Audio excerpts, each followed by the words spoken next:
ತಂಪಾದವೋ ಎಲ್ಲ ತಂಪಾದವೋ, ಎಲ್ಲಿದ್ದೆ ಇಲ್ಲಿ ತನಕ ಎಲ್ಲಿಂದ ಬಂದ. ಕನ್ನಡ ಕಥನವನ್ನು ವ್ಯಷ್ಟಿಯಿಂದ ಸಮಷ್ಟಿಯತ್ತ ಹರಿಸಿದ ಗಣ್ಯ ಲೇಖಕರಲ್ಲಿ ಪಿ ಲಂಕೇಶ್ರಿಗೆ ಬಹುದೊಡ್ಡ ಸ್ಥಾನವಿದೆ. ಸಾಹಿತ್ಯ, ಪತ್ರಿಕೋದ್ಯಮ, ಸಿನಿಮಾ ಮತ್ತು ರಾಜಕೀಯ ಕ್ಷೇತ್ರಗಳಲ್ಲಿ ಗಣನೀಯ ಸಾಧನೆ ಮಾಡಿರುವ ಇವರು ನಾಡು ಸದಾ ಸ್ಮರಿಸುವ ಅಗ್ರಗಣ್ಯ ಲೇಖಕರು. 4 ದಶಕಗಳ ಕಾಲ ತಮ್ಮ ಸಣ್ಣ ಕಥೆಗಳ ಮೂಲಕ ಲಂಕೇಶರು ಸೃಷ್ಟಿಸಿದ ಸಮೃದ್ಧ ಗದ್ಯ ಸಾಹಿತ್ಯ ಅಮೂಲ್ಯವಾದುದು. ನವ್ಯ ಸಾಹಿತ್ಯದ ಉತ್ಕರ್ಷದ ಕಾಲದಲ್ಲಿ ಸಾಹಿತ್ಯ ರಚನೆಗೆ ತೊಡಗಿದರಾದರೂ ನವ್ಯೋತ್ತರ ಕಾಲದಲ್ಲಿಯೂ ವಿಶಿಷ್ಟ ಸಂವೇದನೆಗಳ ಅಭಿವ್ಯಕ್ತಿಗೆ ತಮ್ಮನ್ನು ತಾವು ತೆರೆದುಕೊಂಡ ಅಪೂರ್ವ ಕಥನ ಪ್ರತಿಭೆ ಪಿ ಲಂಕೇಶ್. ಇವರ ಹೆಸರಿನ ಆದ್ಯಕ್ಷರವಾದ ಪಿ ಪೂರ್ವಿಕರ ಊರಿನ ಹೆಸರು ಪಾಳ್ಯ ಎಂಬುದನ್ನು ಸಂಕೇತಿಸುತ್ತಿದೆಯಾದರೂ ಲಂಕೇಶರು ಜನಿಸಿದ್ದು ಶಿವಮೊಗ್ಗ ಸಮೀಪದ ಕೊನಗವಳ್ಳಿಯಲ್ಲಿ. ಹುಟ್ಟಿದ್ದು 1935 ಮಾರ್ಚ್ 8ರಂದು. ಅಪ್ಪ ನಂದಿಬಸಪ್ಪ, ಅಮ್ಮ ದೇವೀರಮ್ಮ.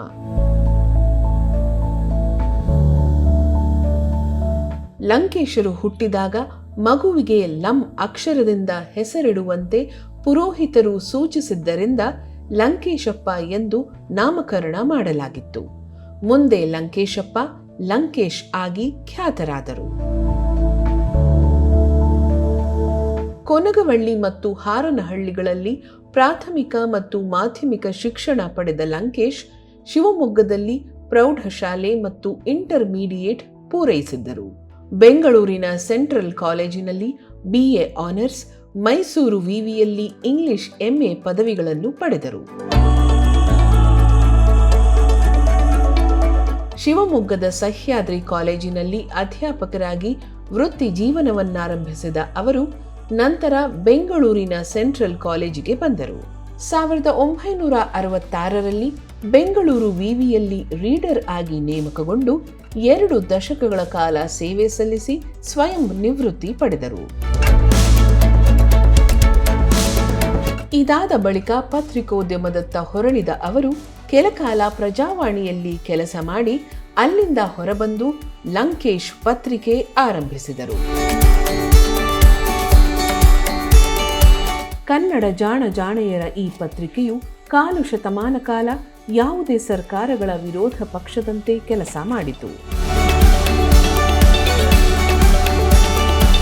ಕರ್ನಾಟಕದ ಸಾಮಾಜಿಕ, ಸಾಂಸ್ಕೃತಿಕ, ರಾಜಕೀಯ ಬೆಳವಣಿಗೆಯಲ್ಲಿ ಲಂಕೇಶ್ ಪತ್ರಿಕೆಯ ಪಾತ್ರ ಮಹತ್ತರವಾದುದು.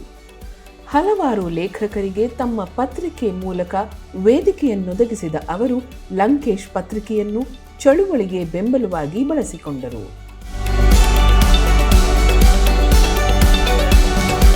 ಬರಹಗಳ ಮೂಲಕ ಓದಿನ ಪ್ರಚೋದನೆಯನ್ನು ನೀಡುತ್ತಿದ್ದ ಲಂಕೇಶ್ ಬೌದ್ಧಿಕ ಜಗತ್ತನ್ನು ಆವರಿಸಿಕೊಂಡಿದ್ದ ಸೋಗಲಾಡಿತನದ ವಿರುದ್ಧ ಬಂಡೇಳುತ್ತಿದ್ದರು. ಜಾಹೀರಾತು ಪಡೆಯದೆ ಓದುಗರನ್ನು ಮಾತ್ರ ನಂಬಿ ಲಂಕೇಶ್ ಪತ್ರಿಕೆಯನ್ನು ನಡೆಸಿದ ಅವರು ತಮ್ಮ ಬರಹಗಳ ಮೂಲಕ ವೈಚಾರಿಕತೆ ಮತ್ತು ತರ್ಕಬದ್ಧ ಧ್ವನಿಯನ್ನೆತ್ತಿದ್ದರು.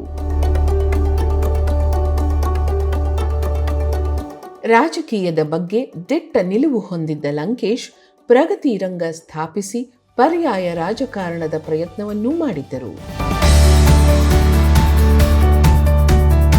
ನಿರ್ಭೀತ ಬರವಣಿಗೆ ಮೂಲಕ ಮನೆ ಮಾತಾಗಿದ್ದ ಲಂಕೇಶರು ಕಾವ್ಯ, ಸಣ್ಣಕತೆ, ಕಾದಂಬರಿ, ನಾಟಕ, ವಿಮರ್ಶೆ, ಆತ್ಮಚರಿತ್ರೆ ಮುಂತಾದ ಸಾಹಿತ್ಯ ಪ್ರಕಾರಗಳಲ್ಲಿ ಸಾಧನೆ ಮಾಡಿದ್ದಾರೆ.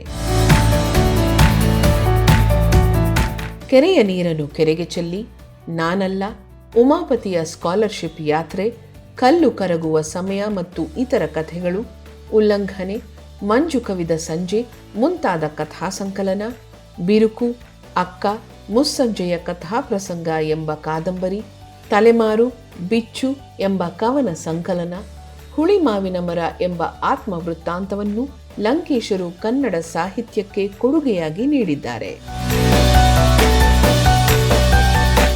ಪ್ರಸನ್ನನ ಗೃಹಸ್ಥಾಶ್ರಮ, ನನ್ನ ತಂಗಿಗೊಂದು ಗಂಡು ಕೊಡಿ, ತೆರೆಗಳು, ಸಂಕ್ರಾಂತಿ, ಗುಣಮುಖ ಎಂಬ ನಾಟಕಗಳನ್ನು ಬರೆದಿದ್ದಾರೆ. ಇವರು ಪತ್ರಿಕೆಯಲ್ಲಿ ಬರೆಯುತ್ತಿದ್ದ ಟೀಕೆ ಟಿಪ್ಪಣಿ, ಮರೆಯುವ ಮುನ್ನ ಮುಂತಾದ ಬರಹಗಳು ಪುಸ್ತಕವಾಗಿ ಪ್ರಸಿದ್ಧಿ ಪಡೆದಿವೆ. ಪ್ರಸ್ತುತ ಮತ್ತು ಕಂಡದ್ದು ಕಂಡ ಹಾಗೆ ಲಂಕೇಶರ ವಿಮರ್ಶಾ ಸಂಕಲನಗಳು. ಇವರ ನಾಟಕಗಳು ರಂಗಭೂಮಿಯ ಮೇಲೆ ಅಭೂತಪೂರ್ವ ಯಶಸ್ಸು ಕಂಡಿವೆ. ಪಾಪದ ಹೂವುಗಳು, ದೊರೆ ಈಡಿಪಸ್, ಅಂತಿಗೊನೆ ನಾಟಕಗಳನ್ನು ಕನ್ನಡಕ್ಕೆ ತಂದ ಲಂಕೇಶರು ಸಂಕ್ರಾಂತಿ ನಾಟಕದ ಮೂಲಕ ವಚನ ಚಳುವಳಿ, ಬಸವ ಪ್ರಜ್ಞೆಯನ್ನು ಕಟ್ಟಿಕೊಟ್ಟರು. 70ರ ದಶಕ ಬೆಂಗಳೂರಿನಲ್ಲಿ ಹವ್ಯಾಸಿ ರಂಗಭೂಮಿ ಪ್ರವರ್ಧಮಾನಕ್ಕೆ ಬರುತ್ತಿದ್ದ ಕಾಲದಲ್ಲಿ ಲಂಕೇಶರು ಪ್ರತಿಮಾ ನಾಟಕರಂಗ ಎಂಬ ತಂಡ ಕಟ್ಟಿದ್ದರು. ಅವರ ನೇತೃತ್ವದಲ್ಲಿ ಬಯಲು ರಂಗಭೂಮಿ ನಾಟಕೋತ್ಸವ ಆಯೋಜನೆಯಾಗಿತ್ತು. ಅಂದು ಲಂಕೇಶ್ ನೇತೃತ್ವದಲ್ಲಿ ರೂಪುಗೊಂಡಿದ್ದ ಬಯಲು ರಂಗಭೂಮಿ ಕನ್ನಡ ಹವ್ಯಾಸಿ ರಂಗಭೂಮಿಗೆ ತಿರುವು ನೀಡಿತ್ತು.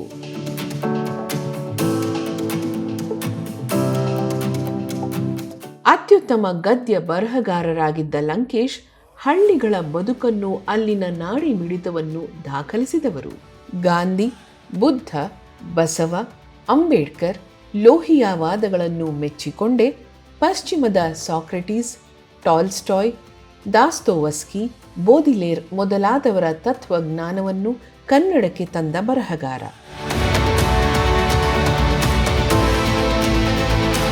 ಜಾತ್ಯತೀತ ಚಿಂತನೆ, ಕಠೋರ ನಿಲುವು ಅವರ ಬರಹಗಳಲ್ಲಿ ಎದ್ದು ಕಾಣುತ್ತಿತ್ತು.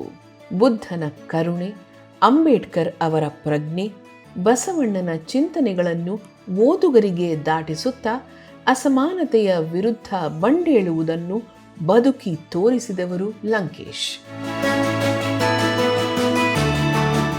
ಲಂಕೇಶ್ರ ಬಗ್ಗೆ ಹೇಳುವಾಗ ನೀಲು ಪದ್ಯಗಳನ್ನು ಉಲ್ಲೇಖಿಸದಿದ್ದರೆ ಹೇಗೆ?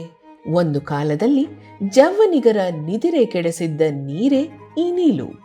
ಯವ್ವನದ ಹುಡುಗಿಯ ನಿರ್ಭಿಡೆ ದನಿಯಂತೆ ಕಾಣಿಸುತ್ತಿದ್ದ ನೀಲು ಪದ್ಯಗಳು ಎಲ್ಲರನ್ನೂ ಕಾಡಬಹುದಾದ ತಲ್ಲಣಗಳಾಗಿತ್ತು. ಪುರಾಣ, ಜಾಣತನ, ಪೊಲಿತನ, ತಿಳಿಹಾಸ್ಯ, ವಿಡಂಬನೆ, ವೈಚಾರಿಕತೆಯನ್ನು ಕೆಲವೇ ಸಾಲುಗಳಲ್ಲಿ ಕಟ್ಟಿಕೊಡುತ್ತಿದ್ದರು ಲಂಕೇಶ್.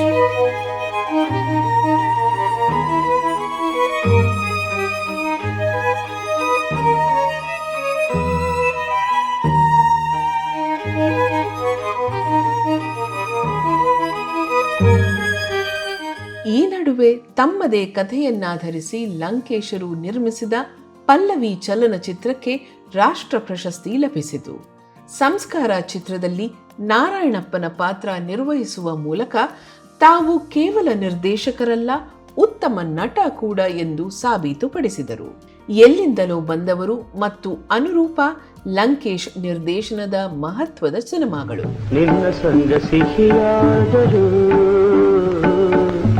ಕಲ್ಲು ಕರಗುವ ಸಮಯ ಕಥಾ ಸಂಗ್ರಹಕ್ಕೆ ಕೇಂದ್ರ ಸಾಹಿತ್ಯ ಅಕಾಡೆಮಿ ಬಹುಮಾನ, ಸಮಗ್ರ ಸಾಹಿತ್ಯಕ್ಕೆ ಕರ್ನಾಟಕ ಸಾಹಿತ್ಯ ಅಕಾಡೆಮಿಯ ಗೌರವ ಸೇರಿದಂತೆ BH ಶ್ರೀಧರ ಪ್ರಶಸ್ತಿ, ಆರ್ಯಭಟ ಪ್ರಶಸ್ತಿ, ರಾಜ್ಯ ನಾಟಕ ಅಕಾಡೆಮಿ ಮೊದಲಾದ ಪುರಸ್ಕಾರಗಳು ಲಂಕೇಶರಿಗೆ ಸಂದಿವೆ.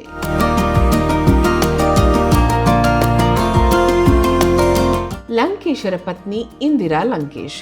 ಇವರ 3 ಮಕ್ಕಳಲ್ಲಿ ಹಿರಿಯವರಾದ ಗೌರಿ ಲಂಕೇಶ್ ತಂದೆಯ ಕಾಲಾನಂತರ ಕೆಲಕಾಲ ಲಂಕೇಶ್ ಪತ್ರಿಕೆಯನ್ನು ಮುನ್ನಡೆಸಿದರು. ಮತ್ತೊಬ್ಬ ಮಗಳು ಕವಿತಾ ಲಂಕೇಶ್ ಚಲನಚಿತ್ರ ನಿರ್ದೇಶಕಿಯಾಗಿ ಗಮನಾರ್ಹ ಸಾಧನೆ ಮಾಡಿದ್ದಾರೆ. ಇವರು ನಿರ್ದೇಶಿಸಿದ ಲಂಕೇಶ್ರ ಮುಸ್ಸಂಜೆಯ ಕಥಾಪ್ರಸಂಗ ಕಾದಂಬರಿ ಆಧಾರಿತ ಅವ್ವ ಚಿತ್ರ ಜನಮೆಚ್ಚುಗೆ ಗಳಿಸಿತ್ತು. ಪುತ್ರ ಇಂದ್ರಜಿತ್ ಲಂಕೇಶ್ ಚಲನಚಿತ್ರ ಮತ್ತು ಪತ್ರಿಕೋದ್ಯಮದಲ್ಲಿ ಜನಪ್ರಿಯರಾಗಿದ್ದಾರೆ.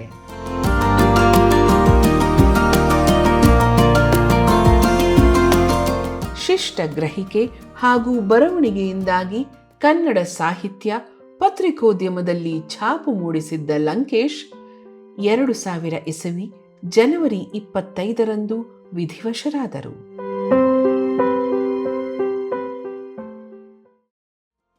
ಲಂಕೇಶರು ಭ್ರಷ್ಟರನ್ನು ಕ್ಷಮಿಸಿದರೂ ಮತಾಂಧರನ್ನು ಕ್ಷಮಿಸುತ್ತಿರಲಿಲ್ಲ. ಸಮಾಜಮುಖಿ ಚಿಂತನೆಯ ಬರಹ, ನಿಚ್ಚಳ ನಿಲುವುಗಳ ಮೂಲಕ ಜನರ ಮೇಲೆ ಪ್ರಭಾವ ಬೀರಿದ್ದ ಲಂಕೇಶರು ಅಮೂರ್ತ ಹಾಗೂ ವಿಶಾಲ ನೈತಿಕ ಜಗತ್ತನ್ನು ಕಟ್ಟಿದವರು. ವೈವಿಧ್ಯಮಯ ಬದುಕು ಸಾಧನೆಗಳ ಮೂರ್ತಿವೆತ್ತಂತಿದ್ದ ಪಿ. ಲಂಕೇಶ್ ಕಾಡುವ ಮತ್ತು ಎಚ್ಚರಿಸುವ ಲೇಖಕರು ಎಂದರೆ ಅತಿಶಯೋಕ್ತಿಯಲ್ಲ. ನನ್ನವ ಬದುಕಿದ್ದು ಕಾಳು ಕಡ್ಡಿಗೆ, ದುಡಿತಕ್ಕೆ, ಮಕ್ಕಳಿಗೆ, ಮೇಲೊಂದು ಸೂರು, ಅನ್ನ ರೊಟ್ಟಿ ಹಚ್ಚದಕ್ಕೆ, ಶರೀಕರ ಎದುರು ತಲೆ ಎತ್ತಿ ನಡೆಯಲಿಕ್ಕೆ. ಇವಳಿಗೆ ಮೆಚ್ಚುಗೆ, ಕೃತಜ್ಞತೆಯ ಕಣ್ಣೀರು, ಹೆತ್ತದ್ದಕ್ಕೆ, ಸಾಕಿದ್ದಕ್ಕೆ, ಮಣ್ಣಲ್ಲಿ ಬದುಕಿ ಮನೆಯಿಂದ ಹೊಲಕ್ಕೆ ಹೋದಂತೆ ತಣ್ಣಗೆ ಮಾತಾಡುತ್ತಲೇ ಹೊರಟು ಹೋದದ್ದಕ್ಕೆ.